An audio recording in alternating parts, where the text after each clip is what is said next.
Hello everyone. तो last video में हम लोगों ने क्या देखा था, एक्सरसाइज नंबर 1.2 के क्वेश्चंस बहुत अच्छे तरीके से कंप्लीट किए थे। आज का जो वीडियो यहाँ पे हम लोग क्या देखने वाले, और लास्ट वीडियो में हम लोगों ने क्या देखा था पता है आपको, क्वेश्चन नंबर 1 से लेकर 3 एक्सरसाइज नंबर 1.3 भी हम लोगों ने कंप्लीट कर लिया है। आज का जो वीडियो है यहाँ पर हम लोग सेम जो टॉपिक हम लोग का चल रहा है ना, उसी के ऊपर बेस आगे क्वेश्चन देखने वाले, यानी कि क्वेश्चन नंबर 3 से लेकर क्वेश्चन नंबर 9 तक सारे क्वेश्चन देखने वाले। ठीक है, इन सारे क्वेश्चन को अगर आप लोग को समझना है तो बने रहे वीडियो के एंड तक। तो कैसे आप सभी लोग, I hope you are fine. तो मैं नशा स्वागत करता हूं आपका हमारे यूट्यूब चैनल JR कॉलेज पर। सबसे पहले मैं आपको ये बता दूं कि अभी तक आपने मुझे मेरे इंस्टाग्राम आईडी पे फॉलो नहीं किया हुआ तो 9700 कुछ मंसूरी पे जाके आपको मुझे वहां पे फॉलो कर लेना है, क्योंकि कुछ डाउट्स को कमेंट सेक्शन में क्लियर करना आसान नहीं होता। तो आप आपके डाउट के फोटो क्लिक करके आप मुझे वहां पर शेयर कर सकते हैं, ताकि मैं वहां पे आपके सारे डाउट्स क्लियर करके रख दूं। ठीक है, अब आज स्टार्ट करते हैं आज का वीडियो। तो ये है हमारा कॉम्प्लेक्स नंबर चैप्टर नंबर 1, जहां पे हम लोग लेक्चर नंबर 9 देख रहे हैं। यहाँ पे एक्सरसाइज नंबर 1.3 चल रहा है, क्वेश्चन नंबर 4 से लेकर 9 तक देखने वाले हैं। और स्पेशली आप लोग के लिए विराट बैच जो लॉन्च किया है, वहां पर हम लोग ने स्पेशली 11th स्टैंडर्ड का साइंस के सारे सब्जेक्ट्स हम लोग यहाँ पर ला रहे हैं। तो आप लोग क्या करना है, ये जो प्लेलिस्ट है इसको आप लोग के फ्रेंड्स लोग के साथ शेयर करते हैं, इस बैच को आप लोग के फ्रेंड्स लोग के साथ शेयर करें ताकि उनको भी ये वीडियो मिल जाए। ठीक है, चलिए स्टार्ट किया जाए। हम लोग के टॉपिक से organs diagram, modulus and arguments of Z in different quadrant, ये सारी चीजें मैंने आप लोग को जितने भी कंसेप्ट है, complex number in polar exponential form, ये सारी चीजें मैंने आपको पहले ही पिछले वीडियो में एक्सप्लेन कर दी थी, जहां पे हम लोग ने इसका पूरे तरीके से अच्छे तरीके से कंसेप्ट देख लिया हुआ है। तो यहाँ पर वो कुछ स्लाइड्स है जो आप लोग के सामने है। यहाँ पर ये सारे स्लाइड्स को मैंने आपको पिछले मतलब वीडियो में एक्सप्लेन किया हुआ था कि किस तरीके से आर्ग्यूमेंट्स निकालते हैं, किस तरीके से हम लोग डिफरेंट एक्सिस में क्वाड्रेंट को देखते हैं, अपने 4 क्वाड्रेंट और 4 एक्सिस पे क्या वैल्यूज होती है आर्ग्यूमेंट की, या आर्ग्यूमेंट को अपन और क्या बोलते हैं, आर्ग्यूमेंट को हम लोग एम्पलीट्यूड भी बोलते हैं। सारी चीजें अपन ने देखी हुई है। आज हम लोग देखने वाले स्पेशली क्वेश्चंस, तो क्वेश्चंस के ऊपर ध्यान देंगे। तो एक्सरसाइज नंबर 1.3 का क्वेश्चन नंबर 4 है। यहां पर कुछ दिया हुआ, क्या दिया, एक्सप्रेस करना हमें इसे किसमें, polar form and exponential form में एक्सप्रेस करना है। बड़ा ही आसान क्वेश्चन है दोस्तों। कैसे किया जाएगा, सबसे पहले काम क्या होगा, हम लोग को फाइंड करना होगा आर्ग्यूमेंट, और साथ ही साथ हम लोग क्या फाइंड करना पड़ेगा, मॉड्यूलस। ये दो चीजें निकाल लेंगे। चलो निकालते हैं फटाफट से। इसको compare z is equal to -1 plus √3i, इसको दो चीजों से कंपेयर कर सकते हैं। एक चाहे तो आप x प्लस आई बाय से कंपेयर करो, या फिर a प्लस आई बी। फिलहाल मैं a प्लस आई बी से कर रहा हूं। तो a प्लस आई बी से कंपेयर किया तो a की वैल्यू कितनी मिल गई, -1, एंड b की वैल्यू कितनी मिल गई, √3। अगर देखेंगे तो a यानी कि वो x वाला वैल्यू होता है, b यानी कि y वाला वैल्यू होता है। तो यहाँ पर हमारा वैल्यूज कैसे मिले, माइनस और प्लस। ये बताओ कहां पे कंडीशन मिलता है, ये मिलता है हम लोग को सेकंड क्वाड्रेंट में। देयरफॉर जो थीटा है ना, वो सेकंड क्वाड्रेंट के अंदर लाई करने वाला है, इतना याद रखना। अब सबसे पहले हम लोग क्या फाइंड करेंगे, मॉड्यूलस ऑफ z, यानी कि r भी लिख सकते हैं इसको। r कैसे निकाला जाता है, square root of a square plus b square. a की वैल्यू कितनी यहाँ पे, -1 है, तो -1 का स्क्वायर, और यहाँ पे √3 का स्क्वायर हो जाएगा। -1 का स्क्वायर भी 1 होता है, √3 का स्क्वायर भी 1 हो जाता है। तो क्या हो जाएगा, सिंपली 1 + 3, 1 + 3 कितना हो जाएगा, √4। तो r की वैल्यू सिंपली कितनी मिल जाएगी हम लोग को, 2। इतना क्लियर हो गया। फिर हमें क्या निकालना है, पहला काम कंप्लीट होगा कि इसको क्या बोलते हैं अपन, मॉड्यूलस। मॉड्यूलस मिल गया, उसके बाद हम लोग क्या निकालेंगे, यस, आर्ग्यूमेंट निकालेंगे। सिंस थीटा, ऐसा बोल सकते हैं कि हमारा जो थीटा है ना, सेकंड क्वाड्रेंट में लाई कर रहा है। पॉइंट्स जो हमारे ना, ये a क्या है, -a, b, करस्पॉन्डेंस टू क्या लिखूंगा मैं इसको, -1, √3। कौन से क्वाड्रेंट में लाई करेगा, लाई इन सेकंड क्वाड्रेंट। कौन सा quadrant, second quadrant. Second quadrant में लाई कर रहा है, इसका मतलब क्या है दोस्तों, यहाँ पर थीटा की वैल्यू क्या होगी, याद करो दोस्तों, मैंने बताया हुआ था सेकंड क्वाड्रेंट मतलब क्या, ये इस तरीके से याद रखिएगा। ये है पाई, तो पाई से कम है, तो pi minus tan inverse of b by a। तो कैसा आ जाएगा, यहाँ पर लिखता हूं मैं, theta is equals to pi minus tan inverse of what, b by b is what, देखो b हमारा कौन सा वैल्यू होता है, जो हमारा ये वाला वैल्यू, और ये a, तो यहाँ पर सिंपली क्या आ जाएगा, b बाय a। अब मैंने बताया इसकी पॉजिटिव वैल्यू पुट करनी है, तो ज्यादा दिमाग मत चलाना है, मतलब ज्यादा दिमाग लगाने की जरूरत ही नहीं है। यहाँ पर सिंपली ये जो ब्रैकेट है ना, इसको हटा देंगे यहाँ से, और यहाँ पर मॉड डाल देंगे, तो हम लोग को क्या देगा, वो पॉजिटिव वाली वैल्यू देगा। ठीक है, अब पाई को मैं फिलहाल वैसे ही रखता हूँ, tan इनवर्स को भी मैं वैसे ही रखता हूँ। b की वैल्यू क्या है, यहाँ पे सब्स्टिट्यूट करते हैं। b हमारा क्या है, यहाँ पे फटाफट से देखो, b है हमारा √3 और a है हमारा -1, तो क्या हो जाएगा, -√3, और tan इनवर्स ऑफ -√3 हमें पता नहीं है, तो मॉड की वैल्यू सबसे पहले निकालते हैं। मॉड में हम लोग को हमेशा पॉजिटिव वैल्यू ही मिलता है, तो यहाँ पे सिंपली क्या आ जाएगा, √3 हो जाएगा। ठीक है, अब √3 tan इनवर्स ऑफ √3, tan की कौन सी वैल्यू √3 होती है, तो मैं फटाफट से याद दिला दूं, tan की वैल्यू से याद दिला दूं। देखो पहला होता है 0, फिर होता है 1/√3, फिर होता है 1, फिर 1/√3, उसके बाद लास्ट में होता है इन्फिनिटी। तो कौन सी वैल्यू √3 होती है, 60 डिग्री। अब 60 डिग्री को अपन कैसे लिख सकते हैं, π/3। तो मैंने कुछ ऐसे तरीके से याद किया हुआ है, 60 है तो अपॉन में π/3 आएगा, 30 है तो अपॉन में 6 आएगा, क्रॉस ऐसे करके याद रखने का। यहाँ पे 6 है तो यहाँ पे 6, यहाँ पे 3 है तो यहाँ पे 3, इस तरीके से आप याद कर सकते हैं। और मिडल वाला तो आपको पता है 45 होता है, यानी कि π/4, इस तरीके से आप याद कर सकते हैं। यहाँ पर √3 की वैल्यू कितनी हो गई, tan इनवर्स ऑफ √3 π/3 हो जाएगा, तो π माइनस π/3, ठीक है। अब क्रॉस मल्टीप्लाई, 3 1 जा 3, 3 - 1 कितना हो जाएगा 2, तो सिंपली थीटा की वैल्यू कितनी हो जाएगी, theta is equal to 2π/3। Hope ये भी समझ में आ गया होगा, थीटा मिल गया। अब हम लोग निकालेंगे कौन सा फॉर्म, हम लोग पहला निकालेंगे हमारा कौन सा फॉर्म, देखो यहाँ पर पहला हमें निकालना है पोलर फॉर्म, दूसरा निकालना है एक्सपोनेंशियल फॉर्म। तो पोलर फॉर्म पहले लिखते हैं, पोलर फॉर्म। पोलर फॉर्म को हम लोग कैसे लिख सकते हैं, सिंपल है दोस्तों, पोलर फॉर्म को हम लोग लिख सकते हैं इस तरीके से, क्या हो जाएगा, z is equal to r cos theta plus i sin theta, ठीक है। हमारे पास r की वैल्यू कितनी है 2, r की वैल्यू कितनी है, देखो यहाँ पर 2 है, ब्रैकेट cos थीटा, थीटा कितना है 2π/3, और यहाँ पे sin i sin 2π/3, ठीक है। इस तरीके से हमारा वैल्यू आ जाएगा, ये हो गया हमारा पोलर फॉर्म। अब एक्सपोनेंशियल फॉर्म लिखना है, वो भी बड़ा ही आसान है, एक्सपोनेंशियल फॉर्म, ठीक है। एक्सपोनेंशियल फॉर्म क्या होता है, z is equal to r e⁻i theta. अब नीचे जगह नहीं इसलिए मैं साइड में लिख रहा हूं, r की वैल्यू तो 2 ही है, और यहाँ पे e वैसे रहेगा, i भी वैसे रहेगा, थीटा की वैल्यू चेंज हो जाएगी, e i थीटा, थीटा कितना अपने पास 2π/3। इस तरीके से हमारा क्या आ जाएगा, एक्सपोनेंशियल फॉर्म। तो दोनों भी मिल गया हम लोग को, इसी तरीके से आपको सॉल्यूशन निकालना। तो मैं स्टेप्स एक बार बता दूं, सबसे पहले आपको निकालना होगा क्या, सबसे पहले आपको निकालना होगा आपका मॉड्यूलस, दूसरा आपको निकालना होगा आपका आर्गुमेंट, या फिर उसको हम लोग एम्पलीट्यूड भी बोलते हैं। फिर उसके बाद दोनों निकाल लिया, उसके बाद स्टैंडर्ड फॉर्मेट लिखना पड़ेगा, क्या, z is equal to r cos theta plus i sin theta. ये किसका फॉर्मेट होता है, पोलर फॉर्म का। उसके बाद एक्सपोनेंशियल फॉर्म का फॉर्मेट क्या होता है, z is equal to r e⁻i theta, r और थीटा की वैल्यू सब्स्टिट्यूट कर देंगे, आ गया आपका आंसर। ठीक है, चलो अभी आगे बढ़ते हैं हम लोग। इसी तरीके से हम लोग एक और क्वेश्चन देख, मतलब एक और क्या, दो तीन क्वेश्चन और भी देखने हमें, फटाफट से इसको पूरे तरीके से समझेंगे। अभी यहाँ पे z इज इक्वल टू क्या दिया हुआ है, -1 + 0i दिया हुआ है, ठीक है। मतलब क्या, इसको कंपेयर करेंगे इसको कंपेयर किससे करते हैं हम लोग, a + ib के साथ। तो हमें a की वैल्यू जो मिलती है वो मिलती है -1 दोस्तों, और b की वैल्यू कितनी मिल जाएगी, 0। a और b समझ में आ गया। अब देखो जरा गौर करेंगे तो ये क्या हो जाएगा, a, b जो है ना वो क्या हो जाएगा, -1, 0। मतलब ये कौन से क्वाड्रेंट में लाई करेगा, देखो ये क्वाड्रेंट पे लाई नहीं करेगा, ये लाई करेगा एक्सिस पे। कौन से एक्सिस पे, चेक करते हैं। अब नेगेटिव एक्स है तो मतलब यहाँ पे और यहाँ पे 0 होता है, मतलब कौन से एक्सिस पे लाई करेगा, ये लाई करेगा हमारा नेगेटिव एक्स एक्सिस। देयरफॉर यहाँ पे लिख सकते हैं थीटा लाई ऑन, या फिर पॉइंट्स लाई ऑन, कौन से point, -1, 0 lies on negative x axis, ठीक है। इतना क्लियर हो गया, ओके। जब नेगेटिव एक्सिस पे लाई करेगा तो थीटा कितना हो जाएगा, चलो मेजर करते हैं। यहाँ पर पाई होता है, यहाँ पर π/2 होता है, यहाँ पे 0 और 2π भी होता है, और यहाँ पे 3π/2 होता है, ठीक है। तो नेगेटिव एक्सिस पे लाई करें तो ये एंगल कितना हो जाएगा दोस्तों, ऑब्वियसली पाई हो जाएगा। तो थीटा की वैल्यू पाई पहले निकाल लिया अपन ने, तो ये हमें क्या मिल गया, आर्ग्यूमेंट बोल सकते हैं इसको, आर्ग्यूमेंट। अपन क्या निकालेंगे अभी, नेक्स्ट चीज क्या निकालना होता है, आर्ग्यूमेंट के बाद हम लोग निकालते हैं हमारा एम्पलीट्यूड। पहले एक्चुअली एम्पलीट्यूड निकाला था, लेकिन हम लोग को पॉइंट से पहले ही समझ में आ गया, इसलिए हम लोग ने पहले उसे कर दिया। फिर हम लोग क्या निकालेंगे, एम्पलीट्यूड के बाद मॉडुलस निकालेंगे। तो मॉडुलस ऑफ z को अपन रिप्रेजेंट करते हैं r से, तो r is equal to square root of a² plus b²। a की वैल्यू कितनी है, -1, b की वैल्यू है 0, -1 का स्क्वायर प्लस 0 का स्क्वायर कितना हो जाएगा, ऑब्वियसली रूट में 1, और r की वैल्यू कितनी हो जाएगी, 1। सबसे पहला फॉर्म लिखेंगे अपन, कौन सा फॉर्म, सबसे पहला फॉर्म आएगा हमारा कौन सा, पोलर फॉर्म। उसके बाद लिखेंगे एक्सपोनेंशियल फॉर्म। तो रिप्रेजेंटेशन का मेथड क्या है, पोलर फॉर्म, यहाँ पे लिखता हूं पोलर फॉर्म। वो क्या होता है दोस्तों, पोलर फॉर्म को लिखते हैं सबसे पहले स्टैंडर्ड फॉर्म। स्टैंडर्ड फॉर्मेट क्या होता है, z is equal to r cos theta plus i sin theta, ठीक है, ओके। चलो अब पुट कर दे, z मेरा एज इट इज रहेगा, r की वैल्यू 1 है, cos थीटा क्या आ जाएगा, cos pi plus i sin pi, ये हो गया हमारा कौन सा, पोलर फॉर्म। अब हम लोग लिखेंगे एक्सपोनेंशियल फॉर्म, तो यहां पे लिखते हैं एक्सपोनेंशियल फॉर्म। एक्सपोनेंशियल फॉर्म का स्टैंडर्ड फॉर्मेट क्या है, z is equals to r e⁻i theta. Same चीज निकालनी है यहां पर भी, तो हम लोग क्या करेंगे, यहां पर वैल्यूज को सब्स्टिट्यूट करेंगे। तो z as it is, r मेरा है 1, e कितना है, e तो वैसे ही रहेगा, i मेरा वैसे ही रहेगा, थीटा की वैल्यू कितनी है, पाई।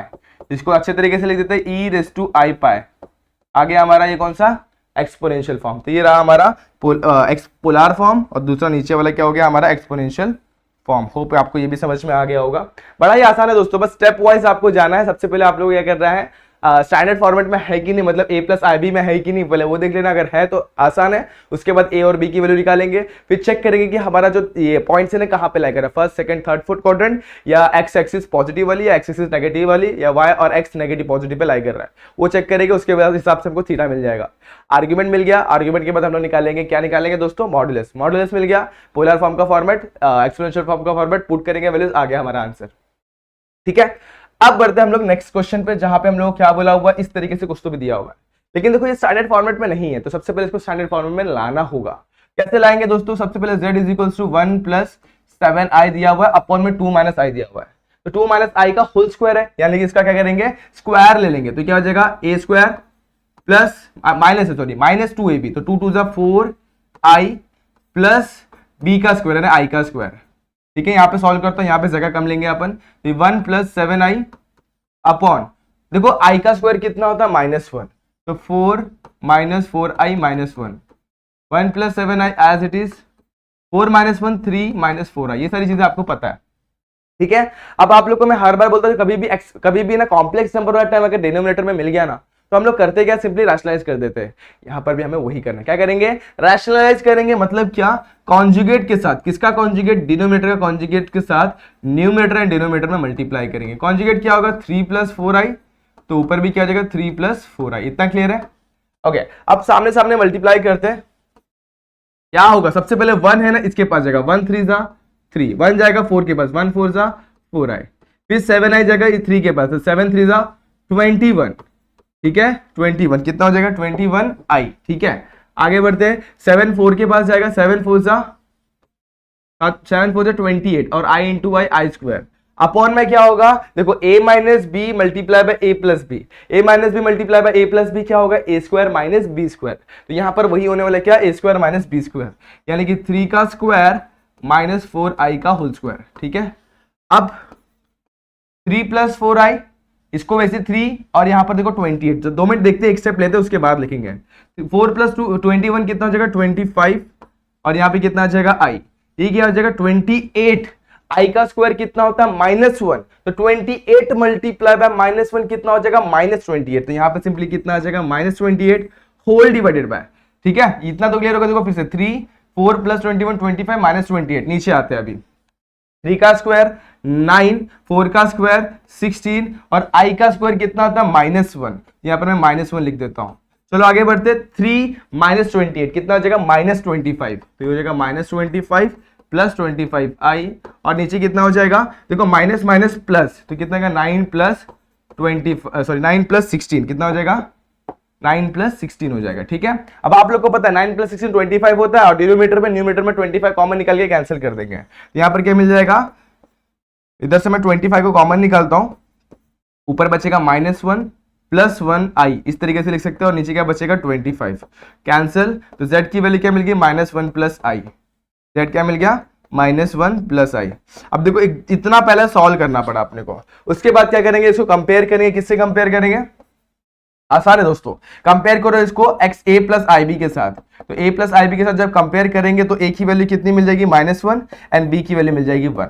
अब ऐसा क्वाड्रेंट ढूंढना है जहां पर, देखो इसको मैं लिखता हूं -1, 1 हमारे पॉइंट मिल गए। अब कौन से क्वाड्रेंट में हमारा x का वैल्यू नेगेटिव होता है और y का वैल्यू पॉजिटिव होता है, वो होता है सेकंड क्वाड्रेंट, तो ये लाई कहां पे करेगा, लाइज इन सेकंड क्वाड्रेंट। कौन सा क्वाड्रेंट, सेकंड क्वाड्रेंट। और सेकंड क्वाड्रेंट में आपको पता थीटा कैसे निकालते हैं, तो सबसे पहले हम लोग क्या निकालेंगे, एम्पलीट्यूड निकालेंगे।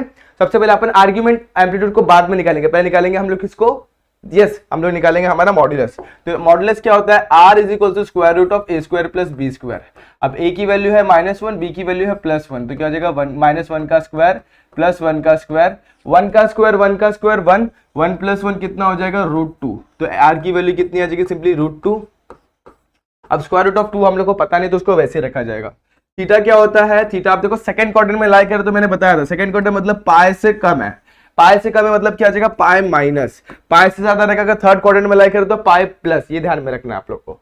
ठीक है, तो pi minus tan inverse of what, यहाँ पर tan इनवर्स ऑफ, इधर पे मॉड डाल देंगे क्योंकि हम लोग को पॉजिटिव वैल्यू चाहिए होती है, और होती है यहाँ पर क्या है b/a, क्लियर हो गया। अब b और a की वैल्यू सब्स्टिट्यूट करेंगे, पाई मेरा as it is minus tan inverse of, यहाँ पे क्या आएगा माइनस, b की वैल्यू कितनी है +1 है, तो यहाँ पे लिखेंगे +1 अपॉन -1, +1 अपॉन -1 कितना हो जाएगा tan इनवर्स ऑफ, एक सेकंड है दोस्तों, पाई मेरा एज इट इज रखना है, पहले पाई रख देता हूं उसके बाद सब्सट्रैक्ट करते हैं। यहाँ पे क्या हो जाएगा tan इनवर्स ऑफ 1 हो जाएगा। अब tan इनवर्स ऑफ 1 कितना होता है π/4, तो कितना आ जाएगा यहाँ पे पाई माइनस π/4।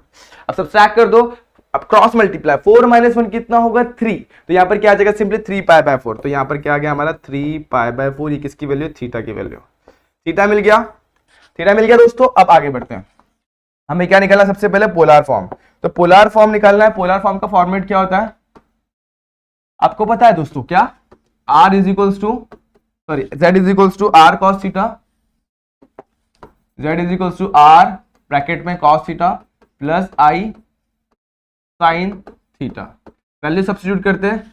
z कितना हमारे पास, z तो वैसे ही रहेगा, z को छेड़ना ही नहीं है। r की वैल्यू है √2, cos थीटा की वैल्यू है कितनी है दोस्तों 3π/4 एंड प्लस i sin 3π/4, ये आ गया हमारा पोलर फॉर्म। सिमिलरली हमें क्या निकालना है, एक्सपोनेंशियल फॉर्म। कौन सा फॉर्म, एक्सपोनेंशियल फॉर्म क्या होता है दोस्तों, एकदम सेम टू सेम जैसा ही होता है, बस यहाँ पर ई आ जाता है, एक्सपोनेंशियल फॉर्म। जैसा पोलर फॉर्म है वैसे ही होगा, बस वहां पे z is equals to r e⁻i theta होता है, ठीक है। तो बस z की वैल्यू हम लोग की क्या मिल जाएगी, z मेरा एज इट इज, r मेरा √2 e⁻i, थीटा की वैल्यू कितनी है 3π/4, सब्स्टिट्यूट किया और आंसर मिल गया। आसान है। करना क्या है, सबसे पहले आप लोग को जो आपने क्वेश्चन नंबर 3 तक देखा हुआ है, क्या देखा हुआ है, सबसे पहले निकालेंगे आप लोग मॉडुलस, फिर एम्पलीट्यूड, मॉडुलस एम्पलीट्यूड को निकालेंगे और इसमें किसमें सब्स्टिट्यूट करेंगे, पोलर फॉर्म और एक्सपोनेंशियल फॉर्म के फॉर्मेट में पुट कर देंगे, आपको आपका आंसर मिल जाएगा। आगे बढ़ते हैं, यहाँ पे क्या करना है, express the following numbers in the form of x + i/। अभी हम लोग को ना पोलर फॉर्म और एक्सपोनेंशियल फॉर्मेट में दिया होगा, हमें किस में निकला है, कार्टेशियन फॉर्मेट में लिखना है। ये जो x + i/y का जो फॉर्मेट होता है ना, वो होता है कार्टेशियन फॉर्मेट। इसका मतलब क्या, a + ib जो हम लोग ने पढ़ा हुआ है वही फॉर्मेट, x + i/y लिखो, a + ib लिखो, x और y भी हम लोग एक रियल नंबर्स होंगे और a और b भी हमारे लिए रियल नंबर हो गए, ठीक है। तो दोनों तरीके से अपन रिप्रेजेंट कर सकते हैं। अब आगे बढ़ते हैं, अब इसको कैसे रिप्रेजेंट किया जाए, बड़ा ही आसान है। देखो z इज इक्वल टू क्या दिया हुआ, √3 cos π/6 प्लस i sin π/6। आप लोग को पता है sin π/6 यानी कितना होता है, यस cos π/6 यानी कि cos 30 की वैल्यू कितनी होती है 1/2, तो यहाँ पे सब्स्टिट्यूट कर देंगे, ब्रैकेट के अंदर कितना 1/2 प्लस i sin π/6 की वैल्यू भी कितनी होती है √3/2 होती है, ठीक है। याद करो sin π/6 कितना होगा, sin π/6 sin 30, एक सेकंड कुछ उल्टा किया मैंने शायद, एक बार देखते फिर से, मैंने उल्टा कर दिया शायद। देखो π/6 यानी कि 30 मतलब sin 30 की वैल्यू कितनी 0 1/2 1/2, हाँ तो sin 30 की वैल्यू होती है 1/2 और cos 30 की वैल्यू होती है √3/2, तो हाँ इस तरीके से होता है, ठीक है। साइन का याद रखता हूं मैं हमेशा, साइन की वैल्यू से याद करता हूं 0 1/2 1/2 √3/2 और ये 1, ये कौन सी वैल्यू है 0 30 45 60 90। अब π/6 बोला हुआ यानी कि 30 डिग्री, साइन 30 की वैल्यू होती है 1/2 और उसका उल्टा मतलब ये इधर 1/2 हो रहा है तो cos यहाँ पर 1/2 होगा। अभी मतलब क्या जो cos 30 की वैल्यू कितनी होगी √3/2, तो यहाँ पर मैंने सब्स्टिट्यूट कर दिया, √3 को अंदर मल्टीप्लाई करेंगे, √3 मल्टीप्लाई बाय √3 का square upon 2 plus I as it is √3/2, इस तरीके से आ जाएगा। √3 का स्क्वायर कितना होता है 3/2 हो गया, आई √3/2, ये हो गया हमारा कार्टेशियन फॉर्मेट, जहां पे हमारा x क्या है x क्या है 3/2 और y क्या आपका √3/2। होप समझ में आ रहा होगा, बड़ा ही आसान क्वेश्चन है दोस्तों, करना कुछ नहीं है, आपको बस वैल्यू सब्स्टिट्यूट करनी है। बस कुछ क्वेश्चन ऐसे रहेंगे जहां पे आप लोगों को समझ के वैल्यू सब्स्टिट्यूट करनी है। अभी देखेंगे हम लोग को वैसे भी क्वेश्चन मिलने वाला, तो समझने की कोशिश करना कैसे करना है हमें इसे। अब 7π/4 दिया हुआ है, इसका मतलब क्या है, देखो मैं सिंपली क्या करूंगा 7 मल्टीप्लाई बाय 180 डिवाइडेड बाय 4 करता हूं, ठीक है।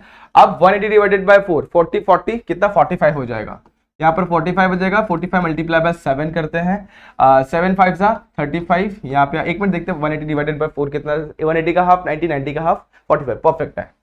7 5 सा 35, 3 यहाँ पर, 7 4 सा 28, 28 प्लस 3 कितना हो जाएगा 31, तो यहाँ पर कितना गया 315। अब 315 जो एंगल है वो कहाँ पे लाई कर रहा चेक करते हैं। ये मैंने अपने रफ में मतलब जब भी ना ये सब बड़े बड़े एंगल दिए रहते तो मैं सोचता कौन से क्वाड्रेंट में लाई करेगा। अब ये होता है अपना 2π यानी कि 360 बोल सकते हैं, ये होता है अपना 270 यानी कि 3π/2 भी बोल सकते हैं, दोनों भी एक ही मीनिंग है, दोनों का मतलब एक ही है।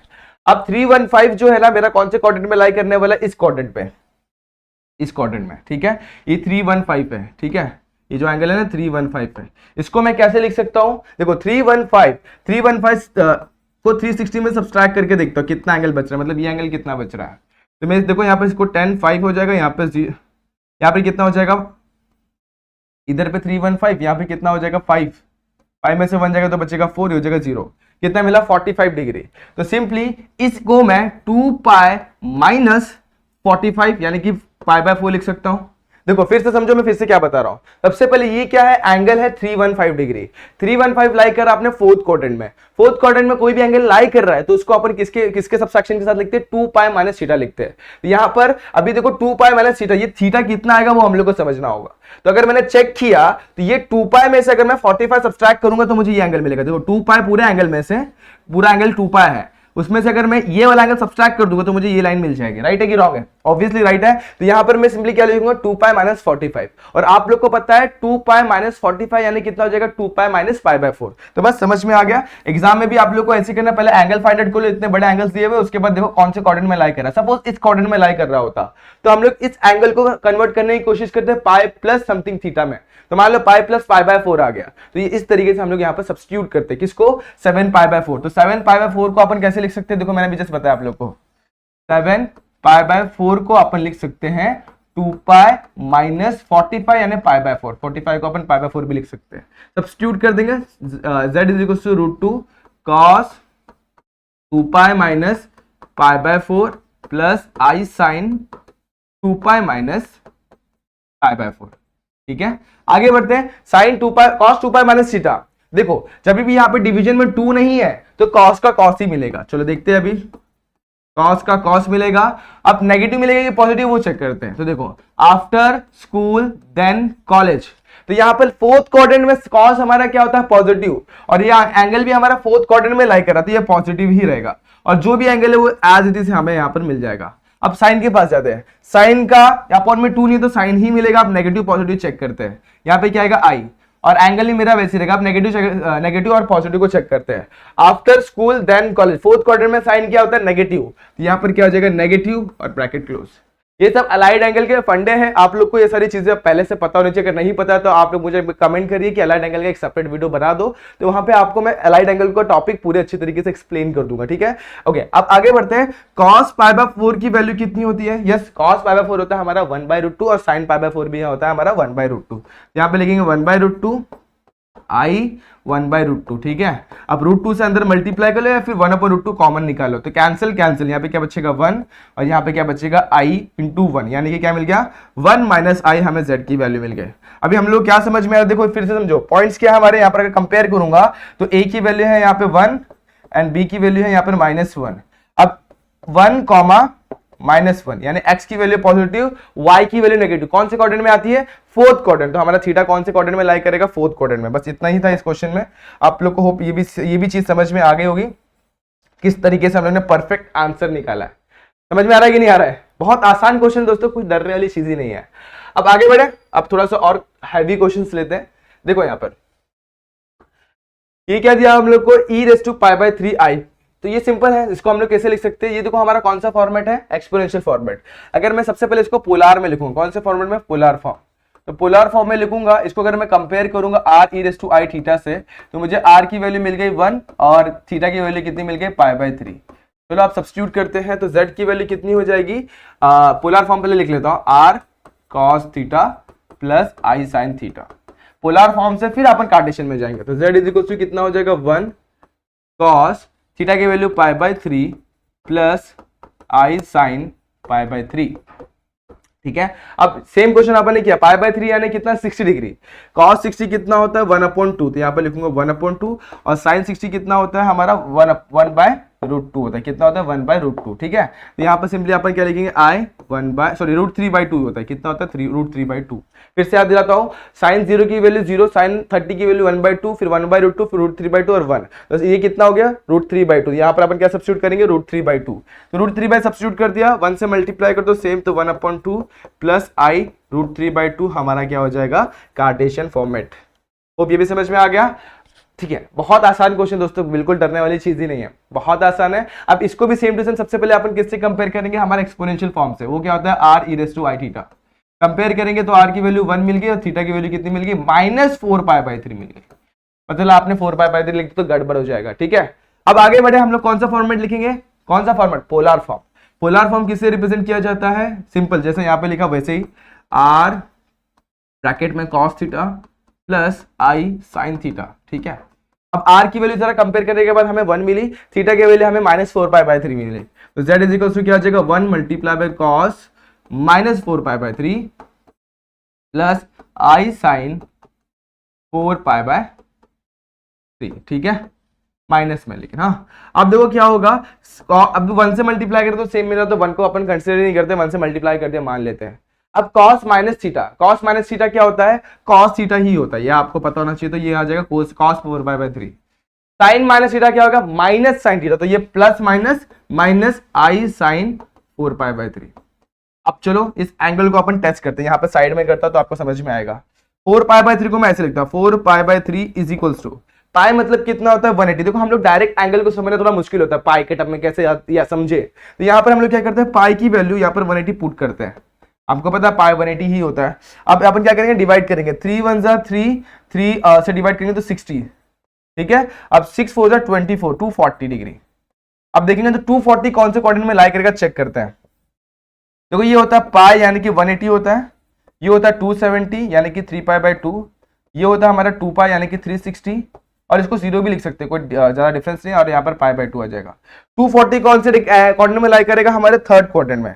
थर्ड क्वाड्रेंट में जो एंगल होता है वो क्या होता है, पाई प्लस थीटा, तो देखो हम लोग इसको पाई प्लस थीटा के फॉर्मेट में लिखना है। अब ये कितना हो जाएगा, इसमें से 180 अगर मैं सब्सट्रैक्ट करूंगा, कितना 180 अगर मैं सब्सट्रैक्ट करूंगा, तो 180 सब्सट्रैक्ट करने के बाद मुझे कितना मिल जाएगा दोस्तों, 60 डिग्री।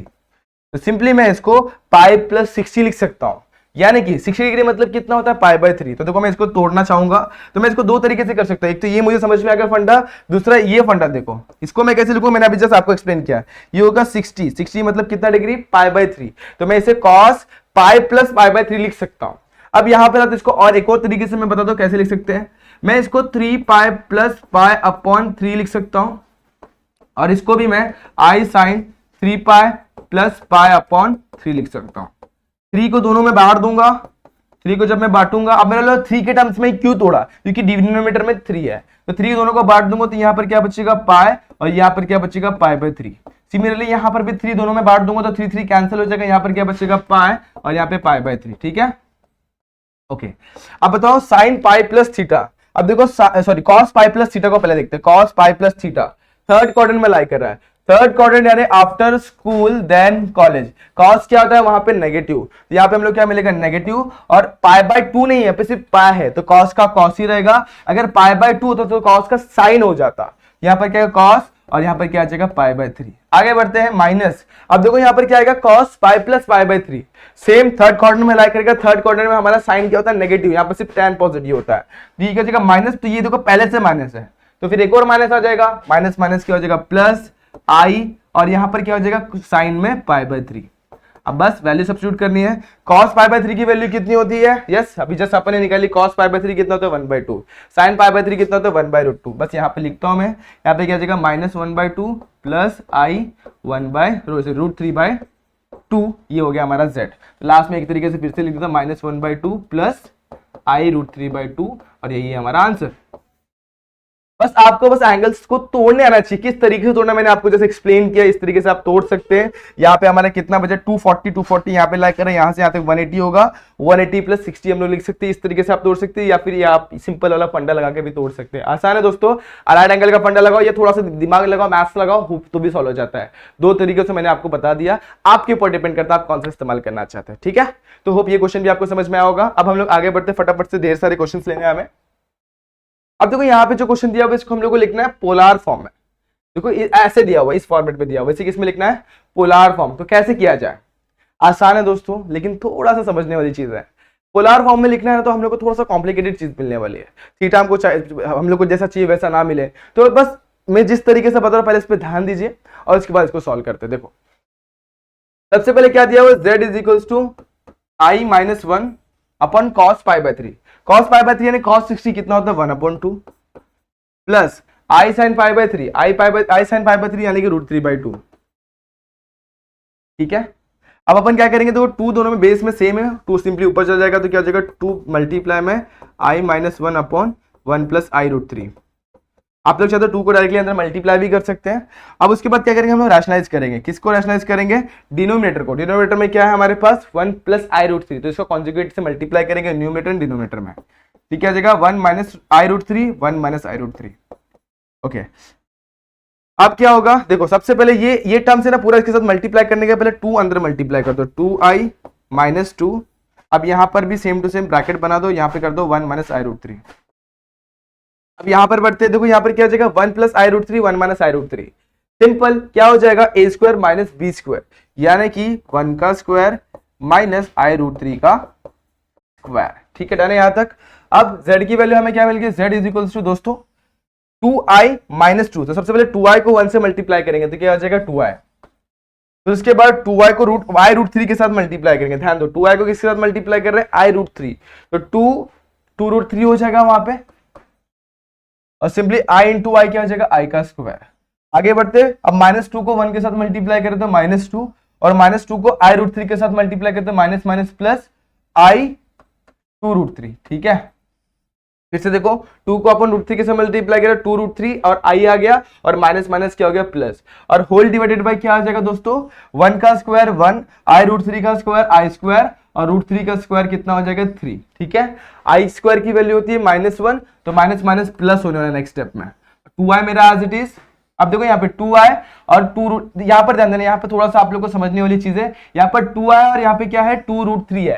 तो दोनों में से हम लोग क्या करेंगे, जो भी हमारा वो वाला पार्ट है ना, कौन सा पार्ट, हमारा जो भी इमेजिनरी पार्ट है उसको साथ में ले लेंगे। तो ये टर्म और ये टर्म को हम लोग साथ में लेने वाले, तो ये 2i उसके पास चला जाएगा, और बाकी इन दोनों को साथ में ले लेंगे। देखो कैसे दिखने वाला है, आई स्क्वायर की वैल्यू कितनी होती है -1, तो माइनस माइनस प्लस 2 रूट 3, और यहाँ पर कितना आ जाएगा 2। ठीक है, विद नेगेटिव साइन। अब ये 2i इसके पास जाएगा, तो यहाँ पर क्या आ जाएगा, i कॉमन लेंगे, 2 रूट 3 वैसे बच गया, और ब्रैकेट में क्या आ जाएगा +2, क्योंकि वो पहले से प्लस में। देखो ये टर्म को हम लोगों ने साथ में ले लिया। ठीक है, आगे बढ़ते हैं, यहां पर क्या होगा 1, यहां पर क्या हो जाएगा, देखो 1 माइनस आई स्क्वायर की वैल्यू कितनी थी -1, तो माइनस माइनस क्या हो जाएगा प्लस, और यहाँ पे 3 कितना होता है 3 कितना आ जाएगा, वहां पे 3 एज इट इज आ जाएगा। 1 प्लस 3 कितना होगा 4। अब देखो सबके पास 2 है, इसके पास भी 2 है, इसके पास भी 2, इसके पास भी 2, इसके पास भी 2। 2 को सबसे पहले मैं ब्रैकेट के बाहर लेता हूं, यहां पर क्या बचेगा, यहां पर बचेगा हमारा 2 प्लस -2। एक सेकेंड ना दोस्तों, सबसे पहले मैंने क्या करना है 2 को कॉमन निकालना है, यहाँ पे 2 कॉमन निकालूंगा तो यहाँ पे क्या बचेगा -√3, और यहाँ पे -2। ठीक है, यहाँ पर मैं 2 को कॉमन निकालूंगा तो क्या बचेगा, यहाँ पे बचेगा √3 + 2। अब मैंने 2 कॉमन क्यों निकाला, सॉरी +2 नहीं, यहाँ पर देखो 2 कॉमन निकाला दोस्तों। जब मैं 2 कॉमन निकाल लूंगा तो ये 2 जो है ना 1 में बदल जाएगा। ठीक है, तो ये भी 1, ये भी 1। होप ये समझ में आया होगा। देखो 2 कॉमन निकाला तो ये 1 हो गया, 2 कॉमन निकाला तो ये भी 1 हो गया। अब अपन क्या करेंगे, 2 के टेबल में दोनों को कैंसिल करेंगे, 2 2 4। यहाँ पर क्या बचेगा, पेज को डिवाइड करेंगे, 2 पहले इसको देंगे, 2 फिर इसको देंगे।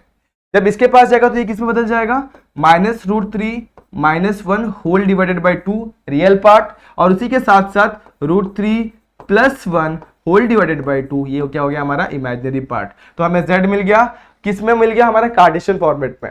अब हम लोग क्या निकालेंगे दोस्तों, अब हम लोग निकालेंगे मॉडुलस, और साथ ही साथ हम लोग क्या निकालेंगे एम्पलीट्यूड। तो पहले मॉडुलस निकालते हैं, एम्पलीट्यूड निकालते हैं। ठीक है, अब देखो इसमें से अगर मैं माइनस कॉमन निकालना चाहूँ तो ले सकता हूँ। एक बार फिर से एक बार पूरा चेक कर लेते हैं, हमने कहीं पे कुछ गड़बड़ तो नहीं किया हुआ है। z = -i, सॉरी क्या लिखा हुआ i -1, और ये cos π/3 1/2 sin π/3 √3/2, π/3 यानी कि 60 मतलब √3/2। परफेक्ट है। अपन क्या करेंगे, इसकी वैल्यू को ऊपर लेके जाएंगे, 2 ऊपर चला गया, यहाँ पे क्या बच गया 1 + i√3। हम लोगों ने क्या किया 1 - i√3 1 - i√3 से ऊपर नीचे मल्टीप्लाई किया। यहाँ पे क्या हो गया 1 का स्क्वायर, यहाँ पे हो गया i√3 का होल स्क्वायर। यहाँ पे क्या गया 2 से अंदर मल्टीप्लाई किया तो 2i हो गया, -2 हो गया।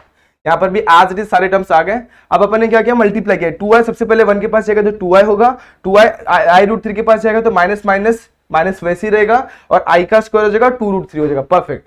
सिमिलरली -2 को 1 के पास भेजा तो -2, और इस -2 को किसके पास भेजा i√3 के पास, तो माइनस माइनस प्लस, और i 2√3 हो जाएगा। यहाँ पे 1 का स्क्वायर 1, यहाँ पे i स्क्वायर और 3 हो गया। ठीक है, अब देखो अपन ने क्या किया, जिसके पास i है उसको साथ में लिया, तो 2i और i 2√3 साथ में आ गया। ठीक है, अब यहाँ पर क्या बच गया -2√3 -2 अब देखो ये i का स्क्वायर है दोस्तों, यहाँ पर मैंने एक चीज छोड़ दी, i का स्क्वायर क्या होता है प्लस, तो यहाँ पर हम लोग का क्या हो जाएगा दोस्तों, ये हो जाएगा प्लस में। ये एक ही गड़बड़ हो गई थी, वही मैं सोचा था कुछ तो भी गड़बड़ हो रहा है। तो i का स्क्वायर कितना हो गया प्लस, तो इसने 2√3 किस में आ गया प्लस में, तो यहां से हम लोग को इसको भी गायब करना पड़ेगा और इसको भी गायब करना पड़ेगा। अब परफेक्ट है, तो यहाँ पर ये हो गया। अब उसके बाद हम लोगों ने क्या किया, सब में से 2 को कॉमन निकाला, 2 कॉमन निकाला तो 2 को कैंसिल किया, यहाँ पे √3 - 1/2 और √3 + 1/2। ठीक है, अब देखो हम लोग जब इसको कंपेयर करेंगे a + ib के साथ, किसके साथ, a + ib के साथ, तो हम लोग को रियल पार्ट जो मिलेगा वो क्या मिलेगा, √3 - 1/2 और इमेजिनरी पार्ट क्या मिलेगा, √3 + 1/2। ठीक है, लिख लेते हैं, क्या दिक्कत है। तो a मिल गया हम लोग को √3 - 1/2 और हमें ये क्या मिल गया, √3 + 1/2।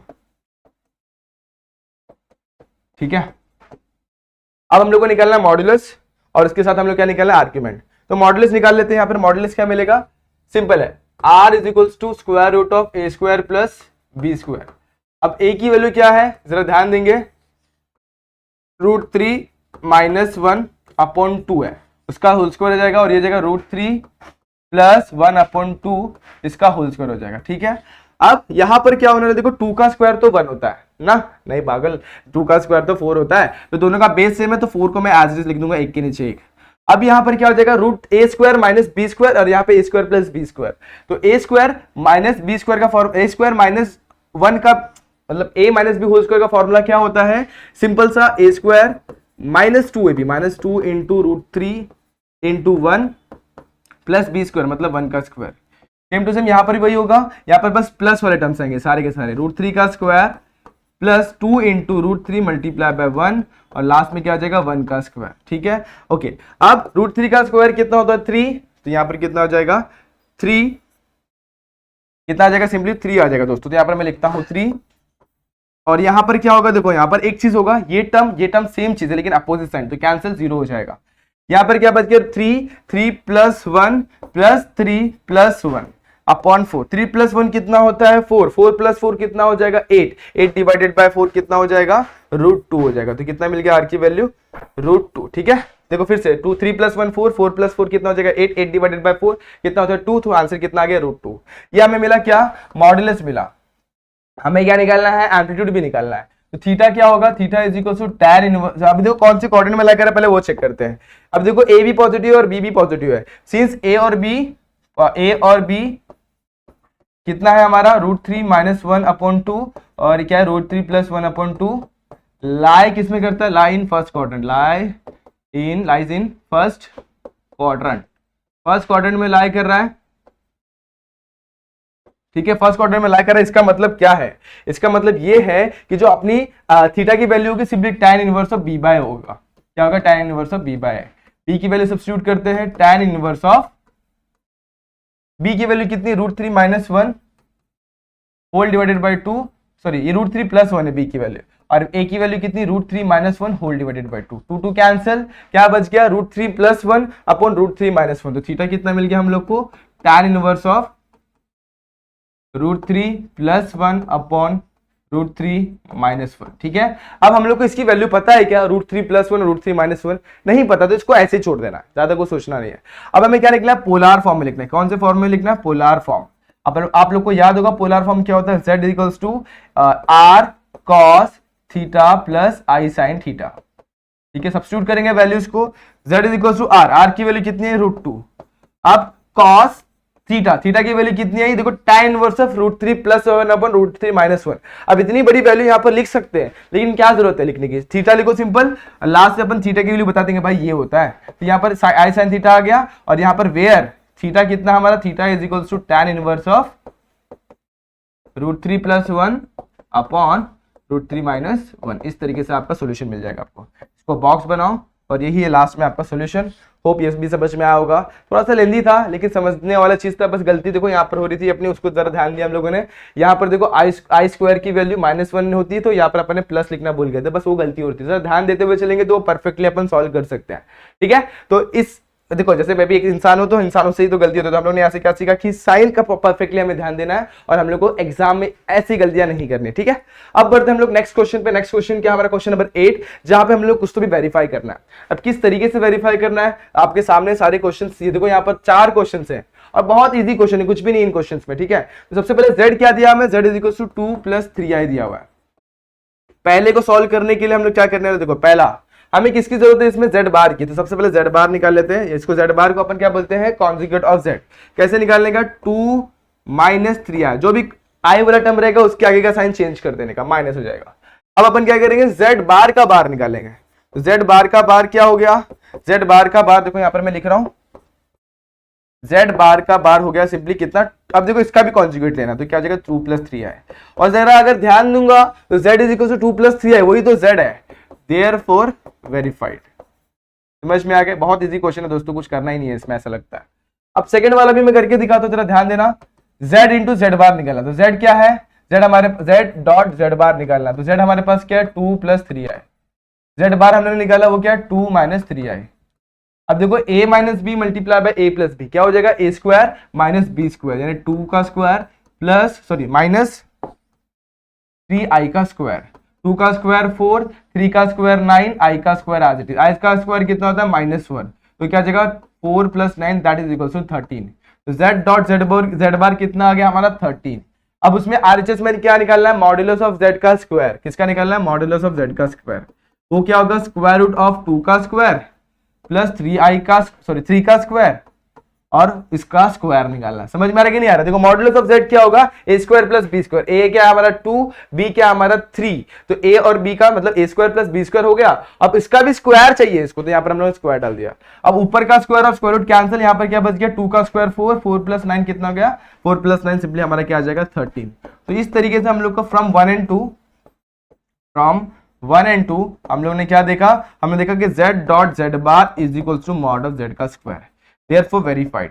इसी तरीके से आप लोग ये दोनों क्वेश्चन भी सॉल्व कर सकते हैं क्या दोस्तों, ये दोनों भी सॉल्व कर सकते हैं। देखो इस ये क्या है, रियल है। अब z की वैल्यू पुट करो 2 प्लस 3 है, z बार की वैल्यू 2 माइनस 3 है, दोनों को सब्स्टिट्यूट करेंगे, देखो प्लस 3 है माइनस 3 है चला जाएगा, तो 2 प्लस 2 कितना बचेगा 4, और 4 हमारा जो होता है प्योरली रियल होता है। तो यहाँ पर बोला हुआ है कि z plus Z bar is real, ये हम लोग को प्रूफ करना है। ऑब्वियसली 4 आया तो ये से है रियल, z प्लस जेड बार क्या होगा, रियल होगा, बस इतना ही आपको लिख के छोड़ देना, ठीक है। अब आगे बढ़ते हैं, z माइनस जेड बार, ये भी सेम तरीके से माइनस वाला है। माइनस वाले में क्या होता है दोस्तों, हम लोग का i वाला टर्म बचता है, और कौन सा टर्म चला जाएगा हमारा, विदाउट i वाला, यानी कि हमारा रियल पार्ट चला जाएगा। 2 चलेगा, क्या बच गया 3i minus of minus 3i, कितना हो जाएगा 3i प्लस 3i यानी कि 6i, और वही हमारा क्या इमेजिनरी पार्ट ऑफ को 6i मिल गया।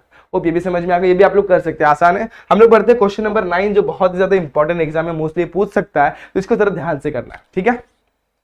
करना क्या है, इसमें देखो 4 क्वेश्चन है, इसमें मैंने फर्स्ट एंड थर्ड लिया हुआ बच्चे हुए, तो आपको ट्राई करना है। पहला देखते हैं क्या हुआ, z1 प्लस z2 का बार निकालना है, ठीक है। तो z1 प्लस z2 का बार निकालने से पहले अपन क्या निकालेंगे, z1 प्लस z2 निकालेंगे। z1 कितना दिया 1 प्लस i, z2 कितना दिया हुआ है 2 माइनस 3i। 1 प्लस 2 कितना हो जाएगा 3, i माइनस 2i कितना, i माइनस 3i कितना हो जाएगा माइनस 2i, ठीक है। इसको 1 डालता हूं, इसको 1 डालने की जरूरत नहीं फिलहाल मेरे हिसाब से। आगे बढ़ते हैं, अभी z1 प्लस z2 आ गया। अब आगे बढ़ते हैं, हम लोग क्या निकलना है, इसका बार निकलना। तो z1 प्लस z2 का बार क्या हो जाएगा, इसका कॉन्जुगेट 3 प्लस 2i, इसको मैं 1 डालता हूं।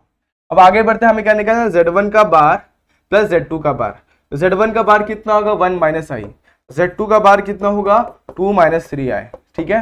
तो z1 बार प्लस z2 बार क्या हो जाएगा 1 माइनस i, ठीक है, प्लस 2 माइनस 3i।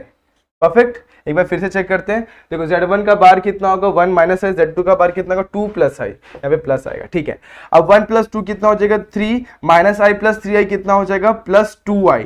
अब जरा फर्स्ट एंड सेकंड में से चेक करते हैं, क्या दोनों सेम है, यस। तो हमें क्या मिला, z1 बार प्लस z2 बार, यानी देखो एक बार फिर से लिख रहा हूं, z1 प्लस z2 का conjugate is equal to z1 का कॉन्जुगेट प्लस z2 का कॉन्जुगेट, देयरफॉर वेरीफाइड, ठीक है, वेरीफाइड।